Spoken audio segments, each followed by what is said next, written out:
We provide you the platform to turn your dreams into reality. Give wings to your aspirations with KR Mangalam University. Bharat के साथ व्यापार समझौते के लिए America बेताब है। इस मामले पर एक तरफ जहां भारत नपातुला बयान दे रहा है, वहीं अमेरिका की ओर से व्यापार समझौते पर लगातार बयान दिए जा रहे हैं। बुधवार को अमेरिकी राष्ट्रपति डोनाल्ड ट्रंप ने एक बार फिर बड़ा बयान दिया है। ट्रंप ने क्या बोला है, आपको वो बताएं। उससे पहले आपको बता दें कि फेक न्यूज़ के ज़माने में सतर्क रहिए और सही और सटीक खबरों को देखने के लिए आप अपने फ़ोन में दैनिक जागरण ऐप को इंस्टॉल कीजिए। यहाँ आपको सही और सटीक खबरें मिलेंगी। इसके साथ ही आप दैनिक जागरण के इस पेज को भी लाइक और सब्सक्राइब करें।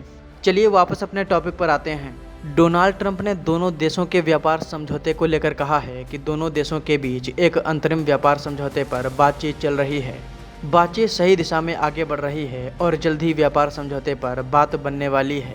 व्हाइट हाउस में बहरीन के क्राउन प्रिंस और प्राइम मिनिस्टर के साथ द्विपक्षीय बैठक के दौरान ट्रंप ने कहा, हमने कल ही एक डील की है, अब एक और डील आने वाली है, शायद भारत के साथ।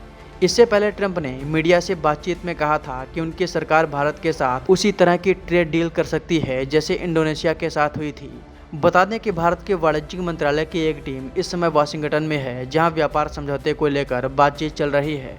अमेरिका ने 15 जुलाई को ऐलान किया कि अमेरिका और इंडोनेशिया के बीच एक अहम टैरिफ समझौता हुआ है। इस समझौते के तहत अब इंडोनेशिया से अमेरिका में आने वाले उत्पादों पर 19% टैक्स लगेगा, जबकि अमेरिकी उत्पादों के निर्यात पर इंडोनेशिया कोई शुल्क नहीं लगाएगा। ट्रंप ने दावा किया कि अमेरिका इंडोनेशिया व्यापार समझौते की तर्ज पर भारत के साथ भी समझौता होगा और अमेरिका को भारतीय बाजार में पहुंच मिलेगी। उम्मीद जताई जा रही है कि अमेरिका भारत पर 25% टैरिफ लगा सकता है। भारत इस समझौते में अपने लिए कम से कम टैरिफ की मांग कर रहा है। हालांकि भारत कुछ मुद्दों पर अभी भी सख्त रुख अपनाए हुए है। कृषि और डेयरी जैसे सेक्टरों पर भारत ने अपना रुख स्पष्ट कर दिया है। भारत सरकार अमेरिका को इन सेक्टरों में ज़्यादा छूट देने के पक्ष में नहीं है। इसके अलावा स्टील, एल्युमिनियम और ऑटोमोबाइल को लेकर भी दोनों देशों के बीच विवाद है।